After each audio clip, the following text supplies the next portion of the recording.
नमस्कार साथियों। मेरा नाम सोनू कुमार शर्मा और आज जो हम बताने जा रहे हैं वह क्लास 8, क्लास 9 और क्लास 10 के बच्चों के लिए बहुत ही महत्वपूर्ण है। क्योंकि आप देखते होंगे कि आप एग्ज़ाम में 9 क्लास के फर्स्ट चैप्टर में पढ़ेंगे विज्ञान और मापन में। तो विज्ञान और मापन में देखेंगे कि मापने के भी कई सारे यूनिट हैं, जिसमें से आप पढ़े होंगे आधारी राशि, व्युत्पन्न राशि। तो वर्तमान में आधारी राशि की जो संख्या है वो 7 है और उसी के सिलसिले में आप पढ़े होंगे उपसर्ग, एसआई उपसर्ग, जिसको हम बोलते हैं प्रीफिक्स। आज जो हम पढ़ाने जा रहे हैं वो फिजिक्स का कंटेंट है और फिजिक्स की कंटेंट में हम पढ़ेंगे एसआई उपसर्ग, जिसको हम बोलते हैं प्रीफिक्स। आप ग्रामर के सेक्शन में पढ़े होंगे, एक होता है प्रीफिक्स, एक होता है सफिक्स। प्रीफिक्स वो होता है जो शब्द के पहले लगता है और सफिक्स वो होता है जो शब्द के बाद लगता है। तो एसआई उपसर्ग में हम समझने का प्रयास करेंगे। एसआई का मतलब सिस्टम ऑफ इंटरनेशनल, और आप लोग जैसा कि क्वेश्चन आप देखते होंगे आता है 1 माइक्रो एम्पियर किसके बराबर। क्वेश्चन इस तरह से बनता है 1 माइक्रो एम्पियर किसके बराबर है। कभी पढ़ते होंगे 1 नैनोमीटर, 1 नैनोमीटर, 1 नैनोमीटर किसके बराबर है। और ऑप्शन में आपका इस तरह से दिया था 10 पर पावर 6, 10 पर ए, 10 पर पावर -9, 10 पर पावर 9 और डी 10 पर पावर ले लेते हैं 6 -6। इसी में आता है 10 पर पावर -6, दूसरा आता है 10 पर पावर 9, तीसरा रहता है 10 पर पावर 12, तीसरा रहता है 10 पर पावर 15। अब आपको मन में कंफ्यूजन आता होगा कि किसको मारें, सारा जो है यूनिट इस तरह से, तो कंफ्यूज नहीं होना है। आज जो हम बताने जाएंगे वह है बहुत ही रोचक तरीके से, और हमें लगता है कि आज का ये जो अगर आप वीडियो देखते हैं और बारीकी से समझने का प्रयास करते हैं तो 100% गारंटी है कि आपको याद हो जाएगी। और हम वीडियो को अब स्टार्ट करते हैं और समझने का भी प्रयास करते हैं।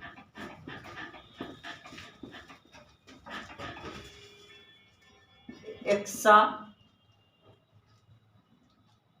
PETA, tera, giga, mega, kilo, hecto, deca, metre, deci, centi, milli, micro, nano, pico, femto और एटो।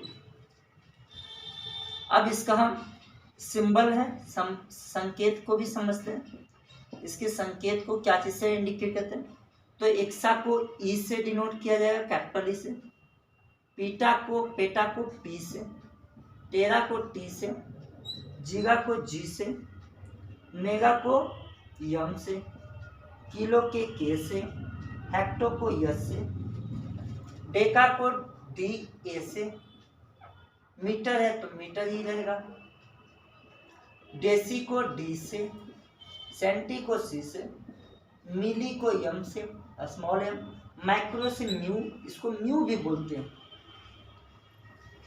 म्यू से, नैनो के क्या स्मॉल एल से, पिको को पी से, फेम्टो को एफ से और एटो को ए से। ये सिंबल हो गया। अब इसके वैल्यू को हम समझते हैं। एक्सा का जो हाईएस्ट जो पावर है वह 10 पर पावर 18 है।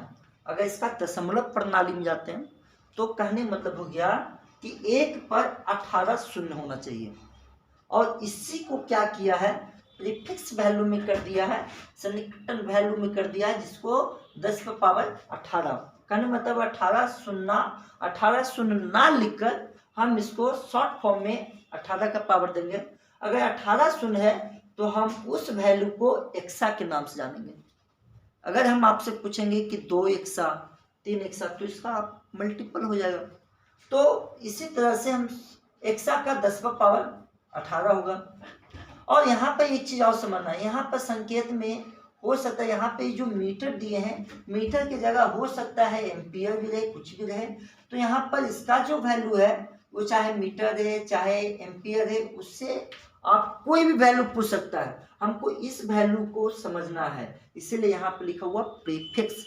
हम प्रीफिक्स वैल्यू को समझें। सफिक्स में कुछ भी रह सकता है, हमको प्रीफिक्स। हम यहाँ पर चाहेंगे तो एक्सा मीटर की जगह हम एक्सा सोनू भी कर सकते हैं, आप अपना नाम भी, तो वो जो रहेगा कॉमन। लेकिन ये जो पेटा, अब आता है पेटा, कुछ नहीं करना है, इसका 3 लॉस कर देना, मतलब घटा देना, 3 घटा देना।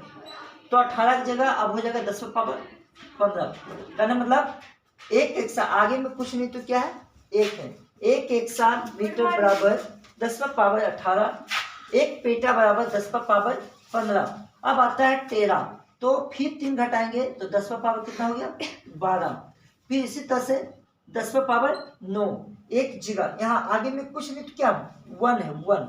तो उसी तरह से एक जगह बराबर 10⁻9, फिर 3 घटाएंगे 10⁻6, फिर 3 घटाएंगे 10⁻3। जैसा कि आप लोग जानते हैं, अब यहाँ पे आपसे पूछ सकते हैं कि बताइए 1 किलो में कितना मीटर। तो 10⁻3 को हम दशमलव प्रणाली में जाएंगे तो क्या होगा, तो 1 पर 3 शून्य हो जाएगा, 1 2 3। अब कहने मतलब 1 किलो में 1000 मीटर। अब यहाँ पर मीटर की जगह कुछ भी रह सकता है, ये डजंट मैटर। तो इस चीज को समझते हैं। अब उसी तरह से ये अब जो है एक पर घटते चला जाएगा। अब हेक्टो है तो 10⁻2 हो जाएगा। उसी तरह से डेकार तो 10⁻1 हो जाएगा। अब यहाँ पर मीटर, अब बात आता है कि सर अब यहाँ पे 1 है, तब 1 के बाद क्या होता है, 1 के बाद तो 0 होता है। तो आप यहाँ पे कर भी सकते हो 10⁻0। आपको पता है कि ये स्क्वायर में जो भी यहाँ पे 0 रखता है इस फॉर्म में, तो 10⁻, कोई भी चीज रहे 0 रहे, उसका वैल्यू हमेशा क्या होता है, 1 होता है। कहना मतलब यहाँ पे यूनिवर्सल आ गया, 1 तो सभी मल्टीपल होता है। अब आता देसी, अब यहाँ से जस्ट इसका इधर देखिए प्लस का फॉर्मेट में आता जा रहा, अब यहाँ पर से जस्ट अपोजिट हो जाएगा, उल्टा हो जाएगा।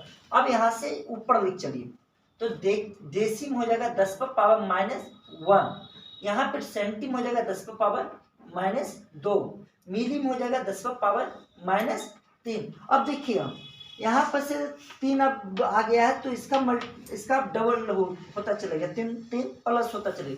तो सेम अब यहाँ से भी 3 क्या हो जाएगा, प्लस होता चलेगा। तो 10⁻−3 है, अब यहाँ पे क्या हो जाएगा 10⁻−6, यहाँ पे क्या हो जाएगा 10⁻−9, 10⁻−12, 10⁻−15, 10⁻- क्या हो जाएगा 18।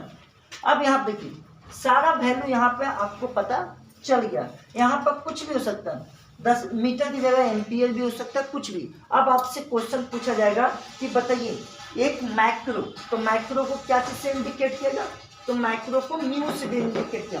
अब इस तरह से क्वेश्चन बना देगा, एक माइक्रो एम्पियर, एक मिनट यहाँ से समझने का प्रयास करते हैं क्वेश्चन किस तरह से बना जाएगा।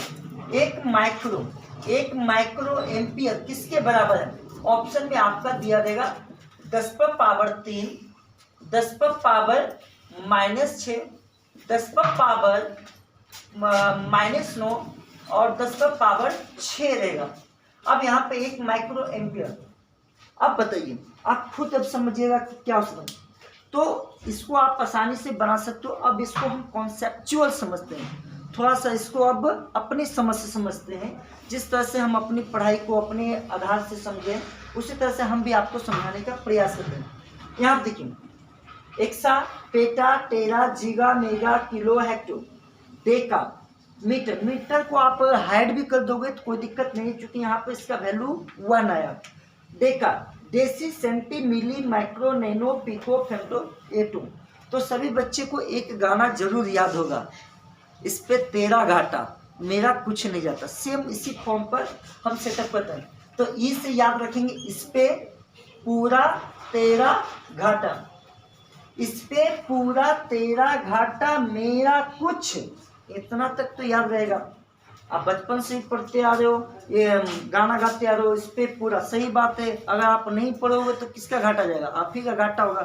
तो इसको फिर से समझते हैं, इस पे पूरा तेरा घाटा मेरा कुछ। अब बाकी बचपन में आप पढ़ते आए kilo hecto deca metre deci centi milli, बस मिली तक पढ़े। अब आगे हम समझेंगे micro nano pico femto atto MNP। आप यहाँ पर इसका शॉर्ट फॉर्म में समझिए MNP। देखते होंगे कि मोबाइल का जो सिम, अगर मान लो उसी नंबर का सिम दूसरा कंपनी का लेना है तो आपको क्या करवाना पड़ता है? MNP। तो यहाँ पे याद करवाना है MNP। कौन करवा क्या है? फादर आए हैं। तो MNP मतलब माइक्रो नैनो पिको फेम्टो एटो। एक बार हम क्लियर कर देते हैं फिर से। Exa peta tera giga mega kilo hecto deca metre deci centi milli micro nano pico femto. आसानी से अब देखिए, आप एक माइक्रो एम्पियर, अब बताइए एक माइक्रो एम्पियर कितना है? तो 10 पर पावर -6। तो ये आपका करेक्ट आंसर हो जाएगा। अब आप खुद बताइए, ये 10 पर पावर 3 है, तो 10 पर पावर 3 अब किसका हो जाएगा? तो 1 किलो एम्पियर या 1 किलोमीटर या यहाँ पर कुछ भी हो सकता है। हम बोले तो कुछ भी आप रख सकते हो, इससे कोई मतलब नहीं है। आप सिर्फ प्रीफिक्स वैल्यू, इसके वैल्यू को आपको समझना बहुत इंपॉर्टेंट है। आप उसी से पूछ देगा। नेक्स्ट क्वेश्चन बनेगा कि बताइए एक नैनोमीटर किसके बराबर? अब याद है ना, तो आपको शुरू से भी याद कर सकते हो। इस पे पूरा तेरा घाटा मेरा कुछ नहीं जाता। इधर आओगे तो नैनो आ जाता। तो नैनो का क्या हो जाएगा? 10 पर पावर -9। तो ये आपका राइट आंसर हो जाएगा। सिंपल से 18 से शुरू हुई है प्लस से, और जाके आपका समाप्त भी हुई कहाँ से? 18 पे हुए माइनस पर। तो इस फॉर्मेट में रहोगे तो आप आसानी से समझ जाओगे। और ये सिर्फ आपके 8, 9, 10 के लिए नहीं है, बल्कि आप अपने जीवन में जब फ्यूचर कंपटीशन में एरिया में जाओगे तो वहाँ भी ये क्वेश्चन इस तरह से पूछा जाता है। आई होप आप लोगों को समझ में आ गई होगी, और हम चाहते हैं कि सभी बच्चे इसको कॉपी में उतार के रिवाइज जरूर करें। और इस प्रकार का कोई भी क्वेश्चन आएगा अगले एग्जाम में आपका किसी भी प्रकार का नहीं छूटेगा। Thank you. That's all.